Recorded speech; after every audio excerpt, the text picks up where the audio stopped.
के बारे में समझिए। क्लास 6 में नई एनसीईआरटी बुक्स में पृथ्वी के विकास के बारे में संक्षेप से बताया गया है, लेकिन हम यहाँ थोड़ा सा विस्तार के रूप में देंगे जो हमारे अक्सर एग्जाम में पूछा जाता है। तो हमारे भूगोलवेत्ताओं ने पृथ्वी को उसके परिवर्तन के आधार पर कई युगों में बांटा हुआ है। ठीक, उसको इंग्लिश में बोलते हैं ईओन, है ना। जैसे हमारे हिंदू धर्म में सतयुग, त्रेता युग, द्वापर युग, कलयुग बांटा गया, उसी प्रकार भूगोलवेत्ताओं ने पूरी दुनिया को भूगोल समझाने के लिए सारे भूगोलवेत्ता एक मत होकर पृथ्वी को कुछ भागों में बांटा हुआ है। जैसे पहले भाग का नाम है ईओन, ईओन के बाद आता है इरा, इरा के बाद पीरियड, और पीरियड के बाद आता है इपोच। इसको हिंदी में कहते हैं महाकल्प, ईओन को बोलते हैं। तो आज हम ईओन के बारे में समझेंगे, फिर उसके बाद धीरे धीरे इनका बंटवारा करते जाएंगे अगली क्लासों में। तो हमारे भूगोलवेत्ताओं ने 4 ईओन बताए, पृथ्वी पर 4 महाकल्प हैं। उसका पहला महाकल्प हेडियन, जिसका विकास हुआ था 4.6 से 4 अरब के बीच में, और पृथ्वी का हमारी विकास हुआ है 4.6 करोड़ अरब से पृथ्वी बनना शुरू हुई। तो उसी जो पहला पृथ्वी का जब बना था, पृथ्वी बनी थी, तो हेडियन महाकल्प स्टार्ट हुआ था। इस काल में क्या था कि पृथ्वी पूरी तरीके से गर्म थी, और ये हेडियन नाम पड़ा है मिस्र वासियों के नाम पर।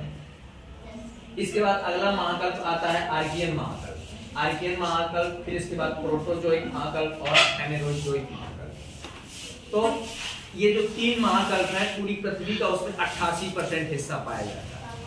और जो फेनेरोजोइक महाकल्प है, ये देखो मैंने डेट लिख दिया 54 करोड़ साल से अब तक, यानी कि अभी जब मानव सभ्यता जिस महाकल्प में चल रही है, तो वो फेनेरोजोइक महाकल्प में चल रही है। ठीक है, समझ में आया? और फेनेरोजोइक महाकल्प में चल रही है। तो हमारे एग्जाम में भी क्वेश्चन आते हैं कि पृथ्वी के विकास का पहला महाकल्प कौन सा? तो हेडियन महाकल्प था। इस काल में पृथ्वी पूरी तरीके से गर्म थी, ठीक, पृथ्वी बनी भी नहीं थी सही, इसमें गर्म धधकते हुए लावा था। और एग्जाम में फिर एक और क्वेश्चन आपसे पूछा जाता है, किस महाकल्प में जीवन की शुरुआत हुई? तो आर्कियन महाकल्प में जीवन की शुरुआत हुई। इस काल में पानी बरसना शुरू होता है, धीरे धीरे बादल घनीभूत होते हैं और पानी स्टार्ट होता है, तो आर्कियन महाकल्प में। और इसके बाद एग्जाम में आता है क्वेश्चन, ऑक्सीजन की उपस्थिति सबसे पहले किस महाकल्प में हुई? तो ऑक्सीजन की उपस्थिति हुई थी सबसे पहले प्रोटोजोइक महाकल्प।